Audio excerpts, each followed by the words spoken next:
എല്ലാവർക്കും നമസ്കാരം. റിവിറ്റ് ആർക്കിൻ്റെ ഒരു പുതിയ വീഡിയോ. ഇന്നത്തെ വീഡിയോ പറയാൻ പോകുന്നത് സ്കെച്ചപ്പിനെ പറ്റിയാണ്. എങ്ങനെ സ്കെച്ചപ്പിൽ floor tile, room floor tile എങ്ങനെ കൊടുക്കാം, സ്കട്ടിങ് എങ്ങനെ കൊടുക്കാം എന്ന് നോക്കാം. ഓക്കെ, ഈ ഫ്ലോർ ടൈൽ നമുക്ക് ഒരു ടൈലിടാൻ വേണ്ടി സ്കെച്ചപ്പിൽ ടൈൽസ്, എന്നിട്ട് ഇഷ്ടമുള്ള ടൈൽസ് സെലക്ട് ചെയ്യുക, ഡബിൾ ക്ലിക്ക് ചെയ്യുക, എന്നിട്ട് അവിടെ പേസ്റ്റ് ചെയ്യുക.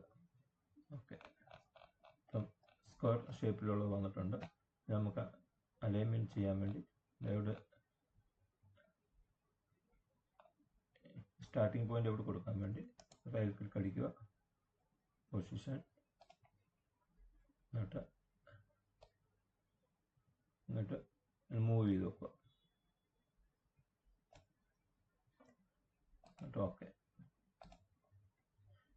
ഇതിപ്പം സ്ക്വയർ ആണ്. ഇത് റെക്റ്റാങ്കിൾ ഷേപ്പ് ആക്കണമെങ്കിൽ വീണ്ടും റൈറ്റ് ക്ലിക്ക് അടിക്കുക, പൊസിഷൻ, എന്നിട്ട് കൺട്രോൾ ഷിഫ്റ്റ് ചെയ്തുകൊണ്ട് നമുക്കിതിനെ ഷേപ്പ് ആക്കാൻ പറ്റും. Okay, rectangle ഷേപ്പിലായി. ഓക്കെ, നമുക്കിനി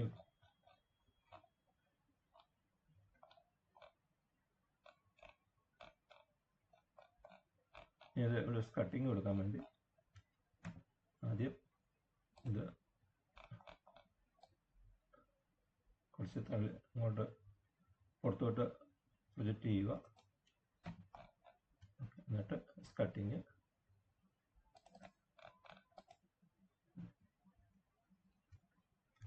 നമുക്ക് ഈ രണ്ടാമത്തെ ടൈലിൻ്റെ അവിടെ വരെ ഈ ഫ്ലോർ ടൈൽ കൊണ്ടുവരാൻ വേണ്ടി വീണ്ടും റൈറ്റ് ക്ലിക്ക് അടിക്കുക, പൊസിഷൻ, കൺട്രോൾ ഷിഫ്റ്റ് പ്രസ് ചെയ്തുകൊണ്ട്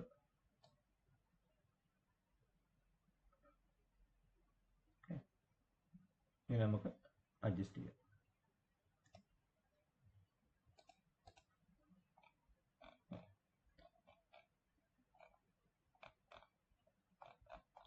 അതുപോലെ ഇവിടെ കട്ടിങ് കൊടുക്കാം. അതിനുവേണ്ടി ആദ്യം പ്രൊജക്റ്റ് ചെയ്യുക,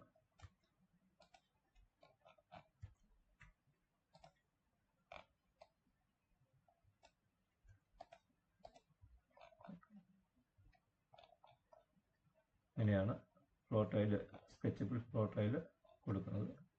ഓക്കെ, നമുക്ക് ഇനി എന്തെങ്കിലും ഇവിടെ ആഡ് ചെയ്യണമെങ്കിൽ ആഡ് ചെയ്യാം. ഇതിനു വേണ്ടി റെക്റ്റാങ്കിളോട് വരയ്ക്കുക,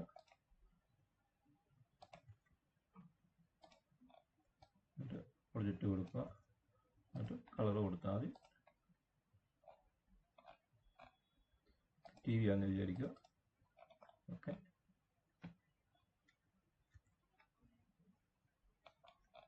വല്ല വാൾപേപ്പർ വല്ലതും വേണമെങ്കിൽ അതിവിടെ കൊടുക്കാൻ പറ്റും.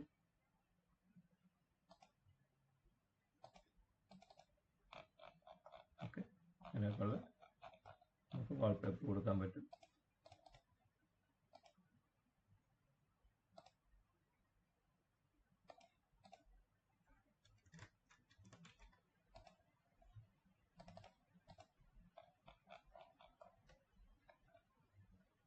ഇങ്ങനെയാണ് സ്കെച്ചപ്പിൽ കളർ ഫ്ലോർ ടൈൽ ഒക്കെ കൊടുക്കുന്നത്. ഈ വീഡിയോ മനസ്സിലായി കാണുമെന്ന് വിചാരിക്കുന്നു.